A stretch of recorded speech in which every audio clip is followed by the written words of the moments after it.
చాలామంది వరకు పెట్టుబడి పెట్టడం కోసం రకరకాల ఇన్వెస్ట్‌మెంట్ స్ట్రాటజీలు కలిగి ఉంటారు. కొంతమంది బ్యాంకుల్లో పెట్టే ఫిక్స్డ్ డిపాజిట్‌లో ఇన్వెస్ట్ చేసి 8.5% ఇచ్చే ఇంట్రెస్ట్ రేట్‌తో ఒక 6 సంవత్సరాలకో, 7 సంవత్సరాలకో, 8 సంవత్సరాలకో అది డబుల్ అవుతుంది. ఆ అమౌంట్‌ని తీసుకొని వాళ్ళు సాటిస్ఫై అయిపోతారు.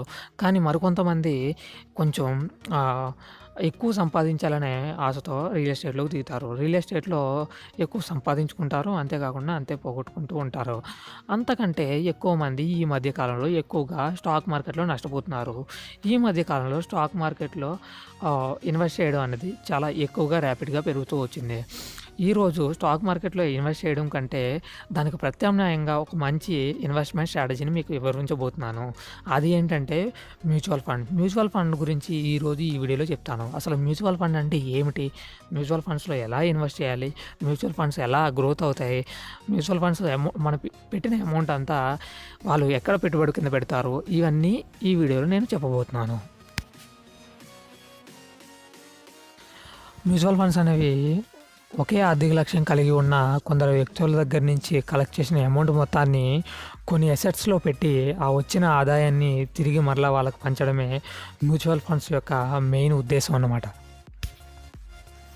మరి ఈ కలెక్ట్ చేసిన మొత్తం అమౌంట్‌ని మ్యూచువల్ ఫండ్ ఎందులో పెట్టుబడి పెడుతుందంటే, రకరకాల సెక్టార్స్‌లో, రకరకాల స్టాక్స్‌లో పెట్టుబడి పెడుతుందన్నమాట. అంటే మనం పెట్టే పెట్టుబడి కంటే ఎంతో ప్రొఫెషనల్ అయిన ఫండ్ మేనేజర్లు ఈ పెట్టుబడి మొత్తాన్ని రకరకాల స్కీమ్స్‌లో పెట్టుబడి విధానం కింద పెడతారన్నమాట. ఆ వచ్చిన ఆదాయాన్ని మరలా తిరిగి మనకిస్తారు. మ్యూచువల్ ఫండ్స్‌ని 2 టైప్స్‌గా డివైడ్ చేశారు. ఒకటి టైమ్ రేంజ్ ప్రకారం, రెండవది అసెట్స్ ప్రకారం. టైమ్ రేంజ్ ప్రకారం మనకి close ended and open ended అని చెప్పేసి మరలా 2 టైప్స్ కింద అంటే విడగొట్టారు. తర్వాత మనకి అసెట్స్‌లో కొలిస్తే ఈక్విటీ బేస్డ్ అండ్ డెట్ అని, తర్వాత మనకి బ్యాలెన్స్డ్ అండ్ హైబ్రిడ్ ఫండ్స్ కింద 4 టైప్స్ కింద అసెట్స్‌లో మనకి డివైడ్ అనేది చేశారు. మనకి ఫస్ట్‌గా క్లోజ్ ఎండెడ్ ఫండ్ అంటే ఏంటి? తర్వాత ఓపెన్ ఎండెడ్ ఫండ్ అంటే ఏంటి అని చెప్పేసి ముందు తెలుసుకుందాం. క్లోజ్ ఎండ్ ఫండ్ అంటే ఏంటంటే ఈ ఫండ్‌లో ఒక 3-4 ఇయర్స్, 5 ఇయర్స్ లాకిన్ పీరియడ్ ఉంటుందన్నమాట. సో, అప్పటి వరకు మనం ఆ అమౌంట్‌ని తీసుకోవడానికి అవ్వదు. సో, అలాంటి ఫండ్స్‌ని లాకిన్ పీరియడ్ అంటే క్లోజ్ ఎండెడ్ ఫండ్స్ అంటారన్నమాట. ఆ పర్టిక్యులర్ టైం వరకు మనం ఆ అమౌంట్‌ని అనేది తీయడానికి అనేది అవ్వదు. ఓపెన్ ఎండెడ్ ఫండ్స్ అంటే మనం ఈ ఫండ్‌ని ఎప్పుడైనా కొనొచ్చు, ఎప్పుడైనా అమ్మొచ్చు అనమాట. సో, పర్టిక్యులర్‌గా లాగిన్ పీరియడ్ అనేది ఈ ఫండ్‌లో ఉండదు. సో, ఇలాంటి లాగిన్ పీరియడ్ లేని ఫండ్స్‌ని మనం ఓపెన్ ఎండెడ్ ఫండ్స్ అంటామన్నమాట. సో, మనం ఈ పెట్టుబడి పెట్టిన ఈ ఫండ్‌లో మనం 1 మంత్‌లోనే లేదా 15 డేస్‌లోనే నెక్స్ట్ డేనే మనం బ్యాక్ అనేది రావచ్చు. ఇంకా అసెట్స్ ఫండ్‌లో మనకి 4 టైప్స్ అని చెప్పుకున్నాం కదా! అందులో మొదటగా ఈక్విటీ ఫండ్ గురించి తెలుసుకుందాం. ఈక్విటీ ఫండ్స్‌లో మ్యాక్సిమం ఈక్విటీస్‌లో వీళ్ళు అమౌంట్ అనేది పెడతారు స్టాక్ మార్కెట్‌లో. సో, ఈ స్టాక్ మార్కెట్ అనేది ఎప్పుడు వాలటైల్‌గా ఉంటుంది. ఇప్పుడు హెచ్చు తగ్గులతో ఉంటుంది. సో, ఈక్విటీ ఫండ్స్ అన్నీ ఇప్పుడు మార్కెట్ రిస్క్ ప్రకారం ఫాలో అవుతూ వస్తాయి. సో, దీంట్లో బెస్ట్ అని చెప్పేసి చెప్పుకోవడానికి ఏముందంటే పెట్టే మనం పెట్టే అమౌంట్ అనేది ప్రొఫెషనల్ అనేది ఇన్వెస్ట్ చేస్తారు కనుక ఒక మ్యాక్సిమం బూస్టింగ్ ఉన్న సెక్టార్స్‌లో మాత్రమే వీళ్ళు పెట్టి మంచి రిటర్న్స్ అనేది మనకిస్తారు. నెక్స్ట్ డెట్ ఫండ్స్ అనేవి మనకి ల్యాండ్స్ పైన, బాండ్స్ పైన ఇలా వాటిలపైన మనకి అమౌంట్ అనేది పెట్టి దాని నుంచి వచ్చే రిటర్న్స్ అనేది మనకి షేర్ చేస్తారు. కాకపోతే దీంట్లో రిస్క్ ప్యాటర్న్ అనేది చాలా తక్కువగా ఉంటుంది. అంతేకాకుండా రిటర్న్స్ కూడా చాలా తక్కువగా ఉంటాయన్నమాట.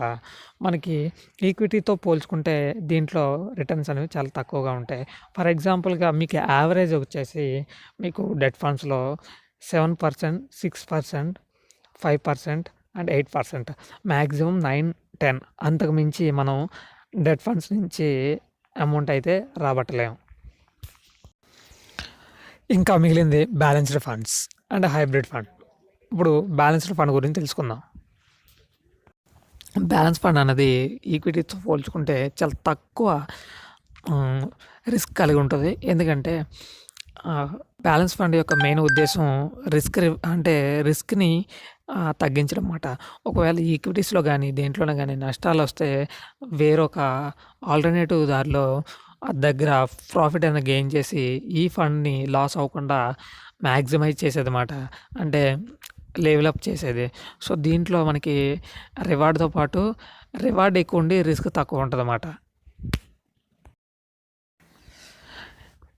ఇంకా హైబ్రిడ్ ఫండ్ అంటే debt funds and equity funds 2 కలిపి పెడతారన్నమాట. సో, డెట్ ఫండ్స్‌లో 50% అండ్ హై మనకి ఈక్విటీస్‌లో 50% పెడతారు.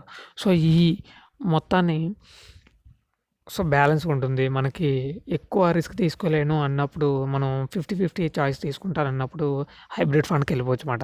హైబ్రిడ్ ఫండ్‌లో సగం ఈక్విటీస్‌లో, సగం డెట్ అసెట్స్‌లో పెడతారు. సో, మనకి రిస్క్ అనేది చాలా తక్కువగా ఉంటుంది. ఓకే గైస్, మీకు ఈ మ్యూచువల్ ఫండ్స్ గురించి మీకు అర్థమైందనుకుంటున్నాను.